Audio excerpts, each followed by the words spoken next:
ជីវិតនៃជីវិតអណ្ដើកដែលហើរនៅលើមេឃប៉ាបានឃើញកូនអណ្ដើកដែលមានដៃតូចនិងជើងតូចមែនទេវាកំពុងនឹងប្រែជាអណ្ដើកហើយអូប៉ាចង់ឃើញវាដែរវាហៅថា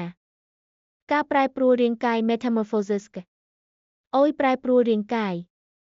តែប៉ាចេះដឹងទេថាអណ្ដើកត្រូវបានសត្វពស់និងសត្វបក្សីស៊ីវាគួរឲ្យសោកស្ដាយណាស់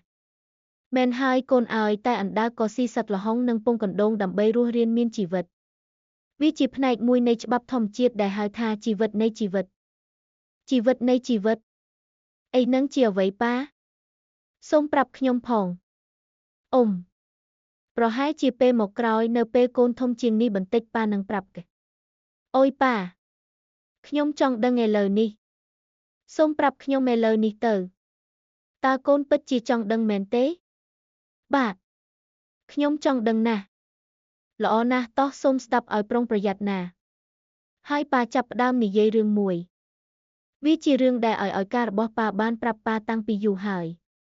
រឿងអណ្ដើកដែលហើរនៅលើមេឃនេះជាទីកន្លែងស្រុកសាតូយ៉ាម៉ាសេថូយ៉ាម៉ាជាតំបន់ជនបទដែលសត្វច្រើនរស់នៅយប់ពេញព្រះច័ន្ទបន្ទាប់ពីដាំស្រូវរួចហើយអណ្ដើកចាប់ផ្ដើមសូរចម្រៀងដ៏អស្ចារ្យរបស់ពួកវាកាកូតោះដើរលេងក្រោមពន្លឺព្រះច័ន្ទកាកូគេកូខ្ញុំស្រឡាញ់ស្នាមញញឹមរបស់អ្នកគេកូខេរ៉ូសូមរៀបការជាមួយខ្ញុំទៅខេរ៉ាយុនវាជាការប្រកួតចម្រៀងស្នេហាដ៏ធំរបស់អណ្ដើកតើវានឹងបន្តរយៈពេលប៉ុន្មាននោះរដូវក្តៅកន្លងផុតទៅហើយរដូវស្លឹកឈើជ្រុះមកដល់ក្នុងវាលស្រូវកូនអណ្ដើកតូចមួយឈ្មោះព្យុនតាផែនថា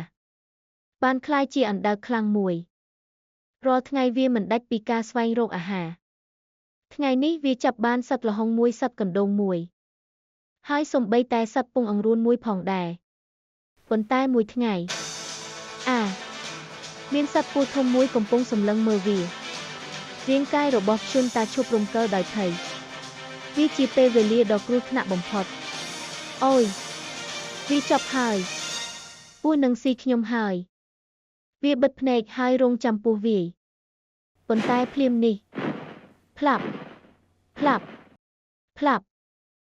ល់ខ្លាំងមួយបក់មកហើយព្យុនតាត្រូវបានបោះចូលក្នុងស្មៅវាលើកក្បាលឡើងដោយបន្តិចហើយមើលទៅលើមេឃមានអ្វីនៅទីនោះសត្វបក្សីធំមួយកំពុងហើរទៅឆ្ងាយដោយកាន់ពស់នៅក្នុងជើងរបស់វាព្យុនតារំភើបនិងភ័យខ្លាចវាមិនអាចឈរឡើងបានរយៈពេលខ្លី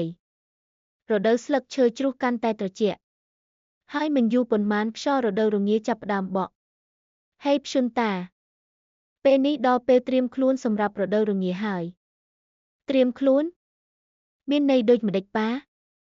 យើងនឹងគេងក្រោមដីរហូតដល់រដូវនិទាខរដូវត្រឡប់មកវិញ